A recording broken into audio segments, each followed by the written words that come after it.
tarde. Hoje é 9 de março de 2019, um sábado. Eu sou Nando Catarino, criador do grupo no Facebook Alzheimer e Você e do canal no YouTube Alzheimer e Você.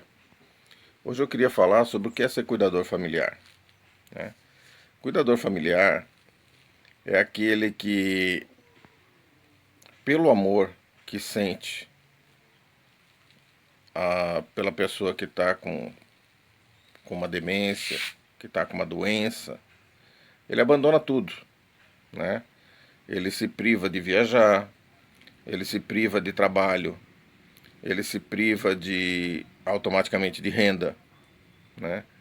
Às vezes se priva até da moradia, que às vezes ele vai morar na casa da pessoa que precisa dos cuidados, deixando a sua casa para trás, às vezes deixando a sua família para trás, porque não cabe todo mundo, né? Então, antes de você criticar um cuidador familiar, antes de você achar que ele tomou uma atitude errada, antes de você achar que ele está indo por um caminho errado, pensa, sabe? E entenda que ele está fazendo uma coisa que você não teve coragem de fazer, que lhe faltou amor para fazer, que lhe faltou despreendimento para fazer. O cuidador familiar, ele se desprende de tudo. Tudo que você pode imaginar. Ele se desprende de nojo, né? Ele se desprende às vezes do contato com o próprio filho, com a própria esposa, para se dedicar a quem está doente. Ele se doa. E literalmente se doa, porque não existe salário para isso, né? Muitas vezes, inclusive, quando a gente pede ajuda financeira, quem está de fora não entende e não ajuda, né? E aí acho que a gente está querendo levar vantagem. Não existe vantagem nenhuma. A vantagem que existe em ser cuidador familiar é que você está o tempo todo tentando dar o melhor que você pode para aquela pessoa que você ama, né? Eu muitas vezes deito com a minha mãe de manhã, quando eu chego do serviço, porque ela dorme, devido aos medicamentos, devido à quimioterapia, ela dorme. Então eu deito ao lado dela e fico dando carinho, dou beijo, né? E aí o que passa pela minha cabeça é exatamente isso. As pessoas que me atacam, né, ferozmente, não percebem que o que eu dou valor e o que eu tenho de mais precioso é o fato de ter esse convívio com a minha mãe. É o fato de ter esse convívio com meu pai, né? Não é a parte financeira. Isso pra mim não importa, né? Então, gente, não é fácil. Pro cuidador, às vezes é difícil dar banho, dar comida, dar remédio. Às vezes é super complicado. Porque não é toda hora que a pessoa que tem uma demência vai aceitar os seus cuidados. Então você vai apanhar, você vai ser xingado, né? E mesmo assim você vai insistir e vai fazer porque você sabe que tem que fazer. Você sabe que aquela pessoa depende de você. A saúde dela depende de você. Coisas às vezes que você nunca imaginou, por exemplo. Quando passou pela minha cabeça que um dia eu ia ter que fazer uma lavagem intestinal na minha mãe, sabe? Que devido à situação que ela se encontra, devido aos medicamentos, as fezes empedraram dentro dela e ou eu levava no hospital para eles fazerem esse serviço ou eu faria em casa, né? E eu optei por fazer em casa. E é terrível, é terrível. Você tem que introduzir os seus dedos no ânus da pessoa que você ama, sabendo que você vai machucá-la, para poder retirar fezes que estão empedradas lá dentro. Mas eu não sou o único que já fez isso. Muitos cuidadores fazem, são obrigados a fazer. E aí não pinta nojo, não pinta nada. Pensa que é fácil, a primeira vez que eu tive que dar um banho na minha mãe, tocar na vagina dela para limpar, tocar no ânus dela para limpar, sabendo que isso, como ela ainda tinha um pouco de percepção na época, ela estava se sentindo agredida, ela estava se sentindo invadida, né? Ela refugava como se eu estivesse me aproveitando dela. Não é fácil fazer isso aí com a mãe da gente. Como eu sei que muitas mulheres têm que dar banho no pai, também não é fácil, né? Não pela gente, a gente tem o desprendimento, mas pelo que pode estar causando, né? Que nem eu, causava um refúgio na minha mãe, e fora isso meu pai estava assistindo, né? Não sei o que passava pela cabeça dele, né? Tanto que um dia eu cheguei e conversei com ele e falei, olha pai, eu sou obrigado a fazer isso, né? E ele falou para mim, ele falou, fique tranquilo filho, graças a Deus sua mãe tem você que está fazendo, porque eu não conseguiria fazer, eu não tenho mais condição de segurar ela e evitar que ela tomasse um tombo no banho. Então isso me tranquilizou e a partir daí eu não tive mais problemas em continuar dando banho na minha mãe, né? E fora isso, a gente faz opções, às vezes as opções mais difíceis possíveis, né? Por exemplo, nós somos em 5 irmãos, mas eu só tinha um para conversar. E para raciocinar com ele o que, que a gente faria, porque a quimioterapia oral que minha mãe estava fazendo para o câncer não estava funcionando.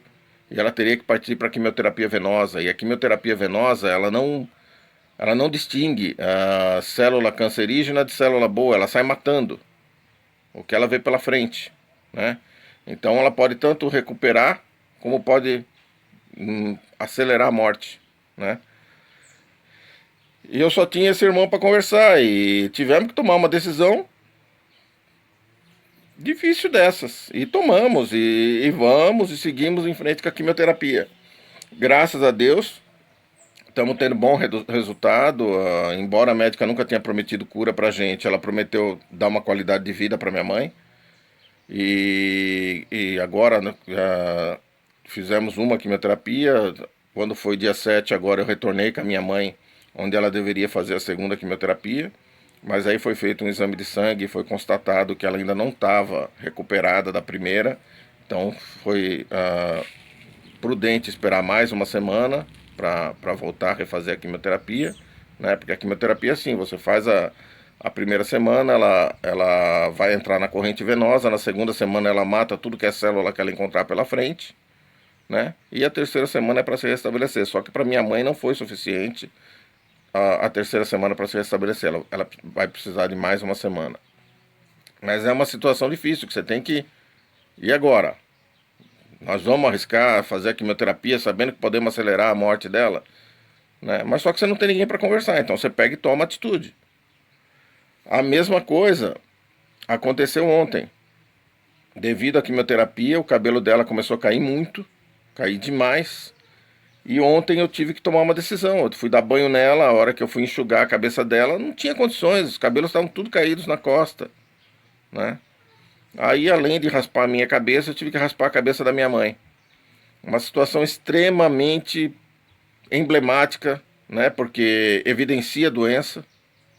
E a gente tem que pensar até nisso, porque além de evidenciar a doença para mim, evidenciou mais ainda para o meu pai, que por ele ter Alzheimer a gente evita de falar que ela está com câncer. Mas vendo ela cabeça raspada, né? Embora eu não tenha falado que ela está com câncer, simplesmente falei que as medicações fazem cair o cabelo e por isso eu fui obrigado a raspar, mas ele não entende, né? E ficou assustado com a situação, ficou preocupado com a situação, né? Então a gente tem que pensar uma série de coisas, né? Que você que está de fora, que você que não ajuda, que você que não está no dia a dia, não sabe. Você não tem noção o que é cortar a unha de uma pessoa com demência, né? Como é difícil pra gente quando morre um ente querido e a gente vê a pessoa perguntando e a gente não pode dizer que morreu para não fazer ela sofrer, porque depois ela vai esquecer, mas no primeiro momento ela vai sofrer. Então a gente tem que segurar a dor, porque a gente também gostava daquela pessoa, mas não pode falar, olha, morreu. E assim são N situações que a gente segura a dor pra gente, para poupar a pessoa que a gente está cuidando, né? Eu tenho para mim, eu recebo muitos ataques. 3, 4 vezes por ano indo em delegacia, fórum, promotor de justiça, assistente social, isso é rotineiro para mim. Eu tenho para mim que as pessoas que agem assim, agem porque elas não se conformam, né? De que eu tive o desprendimento que tive. de mudar trabalho, de mudar residência, né, de me dedicar. Então acho que a intenção delas é vamos diminuir ele, vamos denigrir a imagem dele, quem sabe eleva a nossa, né? Quem sabe atacando ele, tá mostrando que ele é um mau caráter, tentando fazer dele um mau caráter, a gente se torne melhores pessoas, o que obviamente não alcança, né? Mas eu sofro isso e não sou o único, e sei de muitos que sofrem isso aí. Ataques de pessoas que não estão no dia a dia, que não estão vendo pelas coisas que a gente passa, né?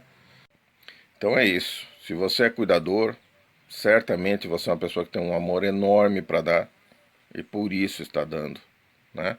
Então não aceite que quem está de fora venha falar bobagem para você, venha te diminuir, né? Vai aqui uma dica valiosa, talvez a mais valiosa que eu já dei até hoje. Se essas pessoas vierem lhe incomodar, não pense duas vezes, não se acanhe em mandar para aquele lugar. Manda mesmo. Escolhe o lugar e manda, né? Porque você não pode ficar guardando essas coisas. Você não pode ficar guardando essa mágoa. Você já tem muita coisa para guardar, né? E quanto mais você acumula isso dentro de você, maior a chance de você desenvolver uma doença depois, né? Recentemente eu fiz um post a respeito disso, de como é difícil cuidar dos meus pais com Alzheimer, de como é complicadíssimo cuidar da minha mãe no câncer estágio 4 que ela tá, que já formou metástase, né? Mas de como é impossível lidar com os meus irmãos que não ajudam. Não por eles não ajudarem, mas pelo tanto que eles atrapalham, né? Pelo tanto que eles fazem me levando toda hora a fórum, a delegacia, não sei o quê. Se eles dedicassem um mínimo 10% do tempo que eles dedicam para me atacar, para ajudar a cuidar, nossa, seria uma maravilha, né? Então não aceitem. Briguem, xinguem, façam o que vocês acharem que tiver que fazer, né? Porque na hora de tomar atitude, na hora de fazer as opções difíceis, é você que está lá.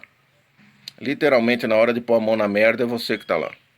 Eles não estão, né? Então não aceite. Não permita que façam isso com você. Tá bom? Fiquem todos com Deus e que Deus abençoe todos nós.